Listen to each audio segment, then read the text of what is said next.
বিরোধী দল ওয়াকআউট করা এটা গণতন্ত্রের বিউটি, তাদের রাইট, এবং এটা করবে, এটা গণতন্ত্রের মধ্যে মানে গণতন্ত্রের পারভিউতে পড়ে, এবং তারা করছে, এতে কোনো মানে আপত্তি করার কিছু নেই। ওরা ওয়াকআউট করবে, আবার আসবে, আবার ওয়াকআউট করবে, এটাই স্বাভাবিক। তারা একটা কথা বলেছে, আপনার বোধহয় খেয়াল করেছেন কি জানি না, আমরা এইভাবে প্রতিবাদ করব এবং আমরা সংসদে থাকবো, ন্যায্য কাজের আমরা সহযোগিতা করবো, কথা বলেছেন আপনাদের বলেছে। কাজেই ওনরা মনে করেছে এটা তাদের কথা সঠিক না, কিন্তু আমরা মনে করি আমরা যে কাজটা করেছি সেটা মানুষকে রিয়েলি মানুষের কাছে বিচার বিবেককে পৌঁছাবার চেষ্টা করেছি। খায়রুল হকের মতো যে মানুষ জন্মগ্রহণ করেছে এই বিচার বিভাগের মাধ্যমে স্বাধীনতার পরে কি হয়েছে, দেশে গণতন্ত্র ধ্বংস করেছে। কফিনের শেষ পেকটা দিয়েছে খায়রুল হক।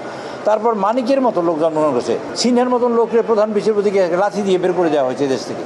এই দেশে বলেছে হোম মিনিস্টারের নেতৃত্বে মিছিল হয়েছে, লাঠি কার মাথায় মারতে হয় তা আমরা জানি এই দেশে, বাংলাদেশে। কাজে এইখানে বিচার বিভাগের নামে বেগম খালেদা জিয়ার 5 বছরের জেল, মানুষ সাধারণত হায়ার কোর্টে যায় রিলিফ পাওয়ার জন্য, সেখানে তার জেল 10 বছর করে দেওয়া হয়েছে। মানুষ তারেক রহমান সাহেব যার সাজা হয়নি তাকে হাইকোর্টে নিয়ে 10 বছর সাজা দিয়েছে। তারেক রহমান সাহেব সেই লোক, সেই প্রধানমন্ত্রী যাকে 3বার রিভিউ মানে রিচার্জশিট দিয়ে, মানে 3বার চার্জশিট দেওয়ার পরে 21 আগস্টের কেন্দ্রে হামলা মামলা তাকে আসামি করা হয়েছে।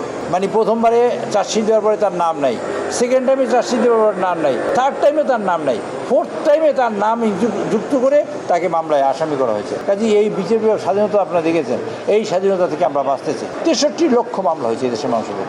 এই দেশে ভৌতিক মামলা হয়েছে, আপনারা জানেন, আপনারা পত্রপত্রিকায় লিখেছেন, সকল টেলিভিশনে বলেছেন যে ভৌতিক মামলা কোনো শব্দ হয় না, অথচ পুলিশ মামলা দিয়েছে।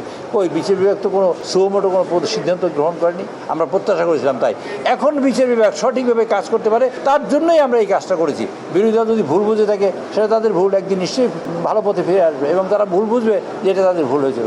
তাদের যে নেতৃবৃন্দের এই বিচার বিভাগ স্বাধীন ছিল না, সেখানে তাদের ফাঁসি হয়নি, ওই তারা কী করতে পেরেছে। আজকে দেখুন, আজকে গত 43 দিনের মধ্যে কয়টা ক্রস ফায়ার দেখেছেন আপনারা বলুন, আপনাদের কাছে প্রশ্ন করি। কাজে আমরা চেষ্টা করছি এই দেশের গণমানুষের যাতে কল্যাণ হয়, তার জন্য যা করণীয় তা আমরা ইনশাল্লাহ সব করব। নেতা তারেক রহমান সাহেব সেই ব্যাপারে প্রতিশ্রুতিবদ্ধ।